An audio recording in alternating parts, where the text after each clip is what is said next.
All right, you ready to go, Carla? Yeah. Why are you looking at me crazy already? I'm not. Sure does look like it. I'm not. Jeez. All right, here we go. Hello, everyone, and welcome back to another 5K tennis discussion. Here we are right smack dab in the middle of February, and we are already on show number 31. 31. Let's go. Excited about today, right? Yeah, there's a lot of stuff going on in the tennis world. A lot. Interesting article, interesting matches, college and professional. Yeah, we have an interesting show today, so I'm kind of excited about this Monday. Yes. Let's go. All right, as usual, we'll place a link above in case you missed our last show. And we did that show based upon, I think, Osaka dropping her coach. And we talked about Federer. And then we touched on the greatest of all time debate. Correct. With the men, right? Yes, with the men, with Federer, Nadal, Djokovic, and the older generation, Laver, Agassi, Sampras. Who's really the greatest of all. Yeah, so if you missed that discussion, check it out. We've touched on it before, but I thought it was a pretty good show, and thank you everybody for jumping in and making that video really fun. So check that one out if you missed it. Hopefully everyone is having a great week. We have, again, 5 children. 2 of those children, the oldest boys, we keep up with their high school tennis. We had a tournament just a couple of days ago. And once again, our 2 oldest boys won all their matches, singles and doubles. So they're a perfect 9-0 on the season. Yes. Let's go! And they have a couple matches this week, but due to weather, they might be canceled, so we'll see. Yeah, we have a monsoon outside, so if you hear wind in their house shaking, it's not the video, it's actually the house shaking because the wind is insane. Yes. All right, insane wind, happy Monday, we're here, let's go. All right, so on today's show, we're going to have the following: new member shout-outs, results, current tournaments that Carla always does, and we have to rush it at the end, so we're going to start with that at the beginning. Right. The New York Open, if we don't discuss it while in your results, we'll discuss it after. Halep. Simona Halep drops her coach after 7 days. We'll talk about that. Wow. Osaka wanting to surround herself with positive energy. Talk about that. Okay. Last night we had the ability to watch the college match day, and we watched 2 college teams, Air Force play Army, in a really nice tournament. Actually, we're going to touch on this because this was an exciting setup. It was great to watch. It was more exciting than a few other tournaments I've seen lately. Yeah, I like this one. This was good tennis coverage. It was better than the New York Open. I can promise you that. Yeah, it was. Wow. Ooh. All right, moving forward, we're going to also talk about an interesting statement that a tournament director in Dubai. In Dubai, he's in charge of the Dubai Open. I think made in reference to Federer's ease of draw and his hoping that he wins his 8th title and his 100th career title. Yeah. All right. So this is going to be an exciting show. I'm ready for this one. You okay? Yeah, laid back Monday. Okay. Let's go. I don't know that a Monday can be laid back, but okay. How can it be? We coached all weekend. Okay. Right? Yes. Ready, chilled. We're winded out today, and we're doing a show. Okay. Let's go. All right, so we're going to start today with new member or new viewer shout-outs. So we're going to jump right into that. Ready to go? Yes. All right, first new member shout-out to Bane Arega. Love Serena. Serena fan, welcome. Let's go. Filip Popovic, Serbian. Hello, another Novak fan. Djokovic fan. But he had a great comment. Let's go. He had a great comment. He was fair. We have an Irina Kalina Govdeva.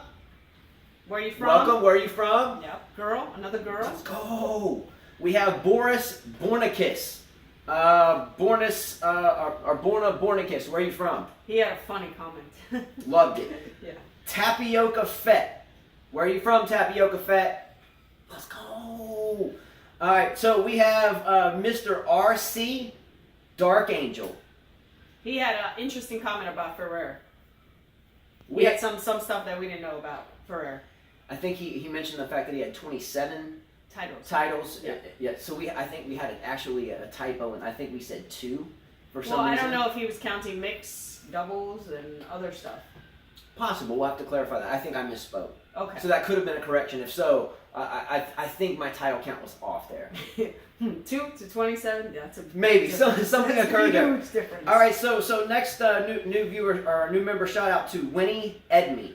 Winnie Edme, or spelled EDME. Another girl. So that's awesome Let's to hear go. that we have some female viewers adding up. Where are you from? Galit Dol. Galit Dol. DOL. From Israel. Mm-hmm. Let's go. And lastly, we have Wayne Welsh from Canada. He has some knowledge about boxing. You know, it was a pretty good comment. He didn't agree with one of our viewers, but it's always good to, give your own opinions. We're all entitled to them as long as you guys do it professionally. And boxing really is a great way to, compare, the individual input that you put into your respective trade when it's one-on-one. You get boxing, the footwork, and the offense and the defense. One's not just fighting, they're really planning it out. It's very similar in tennis. Same thing in tennis. So yes. it's always nice to compare boxers, so I respected the conversation. Yes. All right, so I get it. My father used to talk about boxers with me as a kid as well, and quite historically, from Joe Louis to the Marcianos, all the way up to the Tysons and the Holyfields and everyone in between. So I think that's a great conversation. I enjoyed that one. All right, so if we missed anyone, our apologies. We try to make sure we do new member or new viewer or new subscriber shout outs at the beginning, because if it's not for you guys, we really don't have much of anything. So much love for sure to that. So appreciate that. All right, Carla. So again, if I missed anybody, don't shoot me. Just let me know in comments, and I promise I'll mention it, or we will mention it next show. All right, Carla. So let's jump right into current results and ongoing tournaments as well. And let's start with results from, say, Rotterdam, yeah, and the Netherlands. I actually watched this match, really exciting match. Gael Monfils from France defeated Stan Wawrinka from Switzerland. Fun match to watch. I've never seen Monfils move so quickly on the court. He usually moves quickly, but he was on fire. I mean, Wawrinka was coming at him with missiles, and he got every ball back. And in his interviews, his matches that he won before that, they asked him what makes you think that, why are you playing different? And he said, well, he said, if I can make the guys play one extra point, I have a good chance of winning. And that's what he's been doing to all his opponents. He played Medvedev, and he made him play extra points, and he won that match. So this is a good title for him, good win, and good final for Wawrinka. I love this match. Mm-hmm. Monfils, for me, arguably one of the greatest players that I've had a chance of watching, at least from an athletic standpoint. His overall package has always been there physically by leaps and bounds, but it's the mental, kind of his mental package that I think has hurt him. So this, I think, will be a very positive mental gain for Monfils. I love Monfils a lot. Glad he got this win, right? Well, he made it to the semifinals in the last tournament, so he won this one. I mean, he's been through a lot of injuries, so it's great to see him, because you know what? He's one of those guys that can beat the top 3 guys. Yeah, I bet you Svitolina's pretty happy. Let's go! Maybe that's why she's doing better in tennis. Who knows? Hey, sometimes to have a relationship and also to have that sport tie, yes, or the tie by that sport, can be a quite beneficial thing, right? Yes. Yeah, I mean, great job. And good for Wawrinka, because I'd love to see him go far in a Grand Slam. Yeah, so you have, Wawrinka and Vekic, Mm-hmm. okay, both tennis she's been players. losing a few matches. You have Mladenovic and Thiem. Right. And then we have Svitolina and Monfils. Yes. Let's go! Mixed doubles. Let's go. Next tournament was the Argentina Open. Marco Cecchinato from Italy defeated Diego Schwartzman from Argentina pretty easily, 1-2. I know we talked about Cecchinato maybe being a one-time wonder, but here he is. He won another clay court. So maybe he is a clay specialist. I like the guy. If I remember correctly, he's got a nice one-handed backhand. He beat Novak. He beat Novak Djokovic last year at the French Open. This is when we thought that Novak perhaps his career was not, perhaps he could retire, but obviously he did not. He just won 3 slams. Yeah, you think? So we were all wrong about that one. But for me, the highlight of this tournament, and we discussed this a couple of videos ago, and that was when David Ferrer was greeted on court by a lot of respective tournament, directors and officials and Players. people from the area of the country and further that kind of gave him that nightly entrance to the court, surrounded by fans and a lot of respect. So I thought for me that was the match in of itself. The highlight of the tournament was right there. And they had a huge crowd, by the way. Huge crowd at Rotterdam, huge crowd at Argentina Open. So we know that European tournaments fill up, and in South America, they're very big on tennis. Yeah, and just a quick poll question answer from last week. Last week we had a poll question. Did anyone think that David Ferrer was a shoo-in member or an inductee to the Tennis Hall of Fame, right? And is he a Hall of Fame tennis player? Right. 75% said absolutely. The other 25% said no. So not a surprising poll result. That's what I expected. He's a fighter. I think he is, and I think the majority of us agreed, and some didn't. Right. All right. So moving forward. Next tournament was the New York Open. Riley Opelka from the USA, the 21-year-old, defeated Braden Schnur from Canada in 3 sets, 6-1, 6-7, 7-6. Opelka beat Isner in the semifinals. Before this, not a huge crowd in this tournament. Gray courts. They had a lot of big names in this tournament. They had John Isner. They had Francis Tiafoe. They had the Bryant brothers. They even had Andy Roddick and Jim Courier do an exhibition match. But a lot of times, every match I watched, it was like maybe 3 or 4 people in the first round, second round, maybe 10 people. It just wasn't a good crowd. The Bryant brothers went down on the first round. Tiafoe went down on the first round. Isner went down to Opelka. So it I think the Isner Opelka was a semifinal, right? It was a semifinal. But there still was almost a non-existent crowd, not even almost existent at all whatsoever. It was pretty sad to see this because this is in the USA and this is what we talk about, American tennis. Where's American tennis going? And I think this just proved it. You had 3 tournaments going on at the same time. The one in Europe was crowded. The one in South America was crowded. The one in the USA? All right, my thoughts? And you know what? I told Justin, I personally think it might be at the location there in Nassau Coliseum in Uniondale. I am from New York, and I can tell you that is a tough place to get to by transportation. Most people don't drive cars. They take the train or they take the railroad. Tough place. So there is a potential logistical issue with where the tournament was located, possibly. Yes, I think so. If it was in Madison Square Garden, I bet you it would have filled up. All right, so here's my take on the New York Open since we just touched on the New York Open. I personally don't care for the dark tennis court. You know, kind of the gray. It's almost like it's almost like a gothic feel. I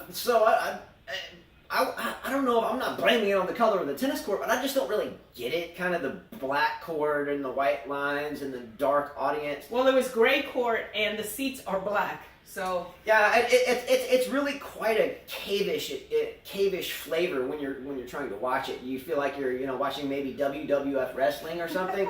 But no, not that there's a problem with that. Or, I think they WWE. I think they do hockey there, Justin. So again, no problem with that. I'm not used to seeing the dark, drab, charcoal gray tennis court. To me, it just from a flavor standpoint, my mind doesn't.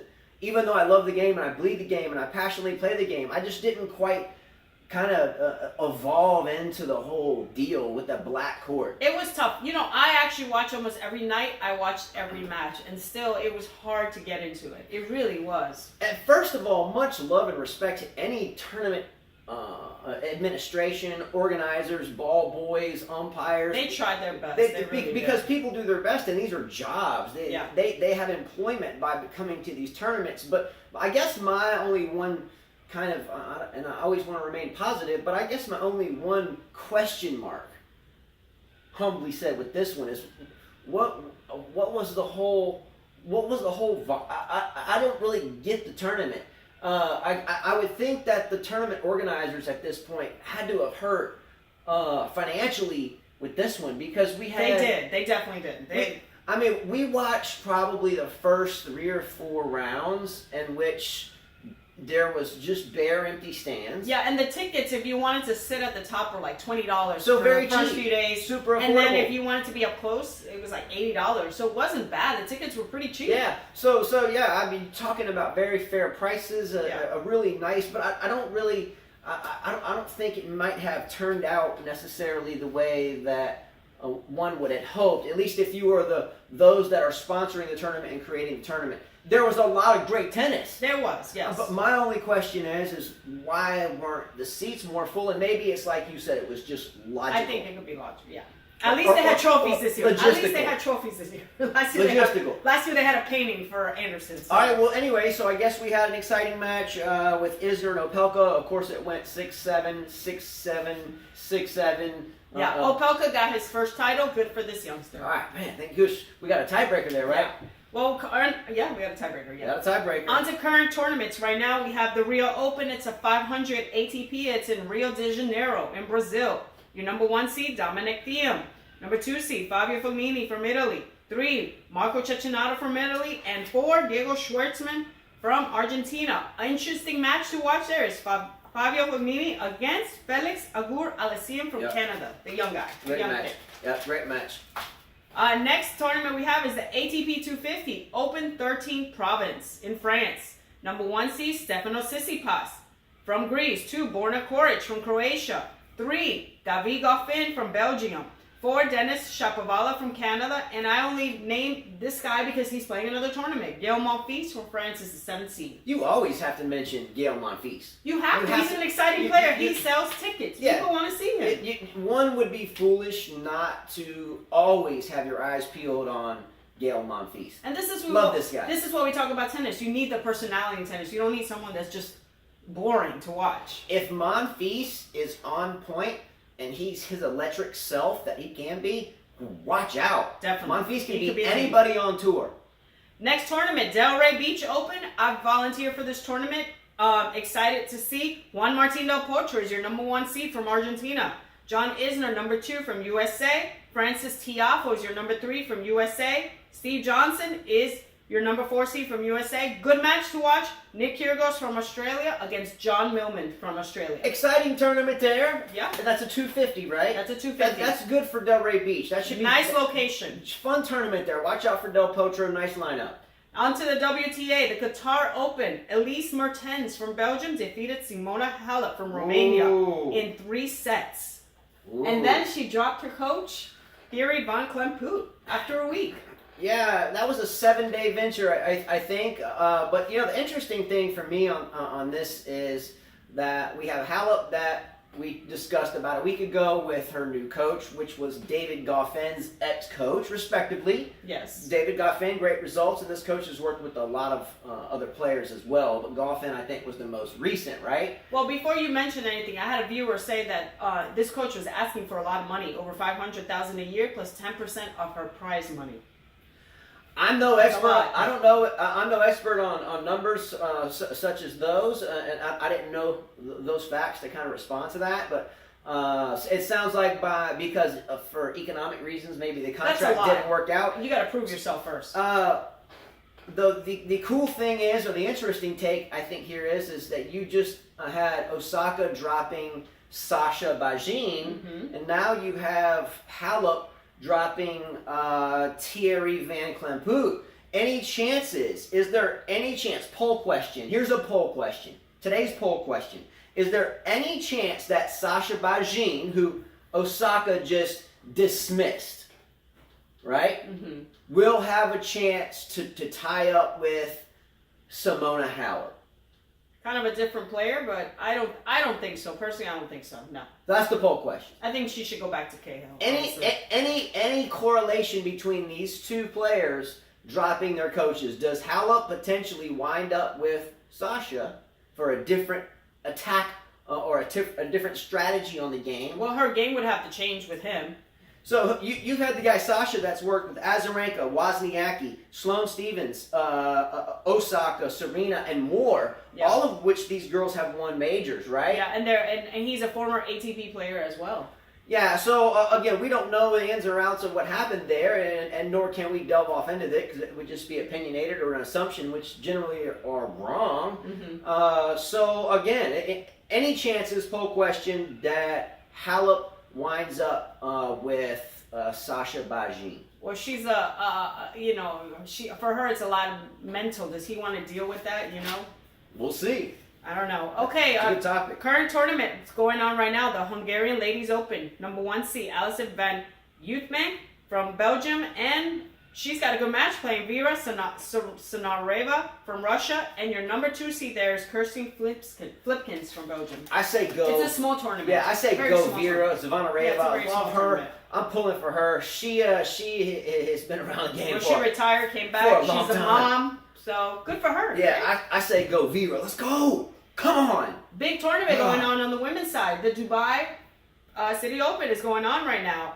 Number 12 seed, Garbine Muguruza from Spain defeated Diana Yastremska from Ukraine in 3 sets. Good match for her. She's playing next match, Saiza Zhang from China. That's a good lineup. Yep. Eugenie Bouchard from Canada defeated Vera Lapko from Belarus in 2 sets. Her next opponent, big player, Here we go. Simona Halep Let's from go. Romania. That's going to be a good match. This is going to be a great match. The women's has been extremely exciting this year. Extremely exciting. This is a great matchup right here. Eugenie Bouchard's had I guess a good run up to 2014. She's trying to get back into kind of it, fell off again, Yeah. and she's clawing her way back, and we're hearing more and more highlights with her in it at this point. I'm rooting for Bouchard here in this match simply because I want to see her back at the top of the game. She can play. She can hit the ball. She can hit the ball, yes. Number 11 seed, Dana Kasakina from Russia defeated Magdalena Fresh from Poland in 3 sets. Good match for her because she hasn't had a good year. Her next opponent is Sofia Kenin from the USA, who just beat Mihaela Busarnescu from Romania. So that's a good match. Kenin, Kasakina, good match for them. That's a good win for sure. Both hard hitters. Surprising match. Jennifer Brady from the USA defeated Yelena Ostapenko from Latvia. 6-4, 6-0. Ostapenko's become non-existent this day and age. Wow. Is it the French Open curse? I don't know. She's got to figure something out quickly. Alison Rist from the USA defeated Julia Gorgas from Germany in 2 sets and will face Alice Cornet from France. Your upcoming match, good matches to watch. Number 1 seed, Naomi Osaka from Japan will play Krista Mladenovic from France. Your number 2 seed, Petra Kvitova from the Czech Republic will face Katarina Sianakova from the Czech Republic. And Angelique Kerber, your 5th seed from Germany, will face Dalia Yapovic from Slovenia. All these names. So those are your matches? All right. For Dubai. So that's it? That's it. All right. So awesome recap, by the way. Blam. Sorry for the pronunciation of my last name. That's all right. All right, we're gonna push forward. Real quickly, a great job as always on your scores and highlights. I know it's a lot to read, and you knocked it out of the park. Okay, thank you. All right. So since this Osaka and Sasha Bajin, I think his name is Alexander. He's from Germany. Since it's such a hot topic, on Yeah. the last show we mentioned a poll question. Would this split up between Sasha Bajin and Naomi Osaka affect Osaka in any way moving forward in her career? We had a poll question about that. Right. Whether it would affect her positively or negatively in some way, shape, or form, but in a major way. Right. It was a 50-50 split between yes and no. 50% said, yeah, absolutely, this is going to affect her in her future in some type of major way. And the other 50% said that it would not. They didn't really give us an answer, But yeah, I mean, so it was 50-50. I get it, coin toss either way, but you have a young girl and kind of a big mind jolt, something like that. You know, sometimes it can affect you mentally, and that can carry to off-the-court issues as well. Yeah. So we wish all the best, but that's your answer. Well, she to your did poll say question. she wanted positive people around her, right? That was her reason for splitting up with the coach. Yeah, so here's the topic of the day that we wanted to pitch out there. Osaka stating that she wanted to get rid, basically, of Sasha for wanting positive energy, in a sense, around her. I understand this. I couldn't understand it more, right? So I want to talk about it in comments below. How important is positive energy in anything that we do in life? I know if I wake up in the morning, get out of bed, my 5 kids are running around, and I find myself even thinking anything negative right out of the box, I find it brings everything down, everybody around me. It's not that I try to do it, but it starts to feed down like a stack of dominoes. So I get where Osaka's coming from. If she wakes up or whatever it is she does every day and she doesn't feel positive, then I understand where she's coming from. You have to be positive. Positive in, positive out, right? Yeah, I get it. A lot of people are criticizing her on social media about that she needs to grow up, mature. But you know what? We're not in her shoes. And I know if I don't want somebody around me that I'm not comfortable with, well, why not get rid of them, right? Why do you want something negative around you? Perhaps this wasn't working out for her. I mean, it's like marriages. You have to have the right chemistry. Same thing in tennis. Yeah, and I'm going to leave this topic right here and move forward for time reasons, but I get it. It's really good to be positive because after all, life's tough. Why have someone that's not bringing out the most positive energy in you? At the same time, I think it is good to have a coach at sometimes that will, put the jabs up, here, let's be a little tougher, let's do this and let's do that. I understand that. But when there's true negativity, you can't really have a coach kind of bust you down a little bit, and then hug and make up after that. Sometimes if it's just punching in, you're not getting any positive development after that. It can be a real. Well, Serena's coach is that way. He's tough on her, but there's love between them. So I think a good coach is, hey, I'm going to knock you down on the tennis court, but off the court, I'm going to build you back up. And if you're not reciprocating like that, then it gets rough. All right, so Carla and I are prepping for Indian Wells here coming up. So when that tournament begins, we will do our best to do shows every day and put a video out right before it starts on how we are going to do our prize giveaways for a tennis racket and strings. So stay tuned for that one. By the way, Carla and I were watching some TV last night, and we stumbled across something on the Tennis Channel that was called College Match Day, and it was college tennis between 2 colleges in Florida, correct? Yeah, they were playing at Lake Nona. Yeah, Lake Nona, Florida, and it was Air Force versus Army, respectively. I had no idea this was on, but we watched it. Yeah. It was more exciting to watch than the New York Open was. It definitely was. They were very competitive matches. I mean, it was absolutely beautiful courts. It was absolutely incredible to watch these players play. There was a storyline there. Air Force won both men's and women's, but it was close, and the players were solid. Yes. So I mean, my only props props. I guess the only reason why I want to mention this is to give props to this. Whoever directed this tournament, Air Force versus Army, and put it on the television the way that they did. I think those that directed the New York Open should take some lessons from them because they did a really good job, and it was college, respectively, tennis. And next week it's UCF against Florida Gators. All right, so moving forward, so that was definitely a fun deal. Quote of the day. Here's my quote of the day as we move toward the end of the show. This quote comes from Willie Nelson, an age-old country singer and some rock and roll, I guess. All right, here's the quote. Once you replace negative thoughts with positive ones, you'll start having positive results. Okay? Couldn't agree more. This is what Osaka was talking about. Positive in, positive out, negative in, negative out. It doesn't matter if it's food, diet, relationships, how you wake up every day, your job at work, whatever. If you wake up positive every day, you put more positive out. You're more positive. But if you're waking up and you're kind of dragging, then whoever meets you has kind of been dragged down themselves. So it turns into a domino effect. Great quote. I live by it, or try to anyway. Big shout out to YTEX Strings and Ivor Savage as always. They're awesome products and top-notch customer service, or second to none for any strings that we have used, and are honored to be part of the YTEX team. Definitely. All right, Carla, interesting topic real quick as we end this show.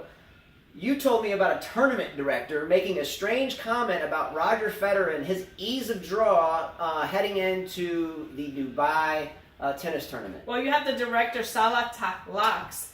He's in charge of the Dubai title. He said he hopes that Federer wins this one and gets his 8th Dubai title and his 100th career title. And a lot of people were mad at this. They said, gonna fix the draw, one person said, and the other person said, why not just give him the trophy? I thought that was a little odd that a director would say that, you know? Yeah, this was an odd statement. What does that tell the other players that are playing? You know, this is the old saying, you know, be careful what you say before you say it, or think before you leap, or, you know, don't jump before you look over what's on the other side of the hump, or whatever it may be. I think someone spoke too quickly. Yes. But I'm going to give a shout out to Big Hit Sports International, because he always said anybody that states draws are easy. Just usually isn't the case. There might be some placement. But generally, you create your draws based upon your seedings and workups to that. I mean, and you can lose to anybody any day. You know what I mean? Yeah. It could be like number 1,000 in the world, but if you're not on your game, you're going to lose to that person. Yeah, so that was kind of an odd comment, you know, basically saying, oh, let's make this draw easy for Roger so he can get his 100th title here, which is a record right here and where we are. Hope his draw is easy. I think it was a slip of the tongue, but don't really think I think that was more of kind of something said in private and just didn't stay that way. Yeah. All right, so that's it, everyone. Thanks so much for watching. Please subscribe to our channel, and again, when you do so, we always try to mention it, and then also you'll automatically qualify when we do our games or prize giveaways, which we will do one for Indian Wells. Give us a thumbs up. We always judge ourselves by doing that. I started a little slow today and got kind of energized into it. It's cold out, windy. So my head just kind of came out of the muck and we got going. And always leave positive comments. Any negative comments? Unfortunately, you know, we like to keep everything. Well, fortunately, we like to keep everything we love criticism and we love having comments between yeah. other people. But if it gets profane, we kind of just ignore it and just delete it because we want to be all positive. That's what we're about. Yeah. Being positive, no matter how under the weather we may feel or no matter what. We try to be positive. With 5 kids, we have to be. So that's it, everyone. See you all later on this week. And as the lovely Carla always says, adios. Almost fell off the chair.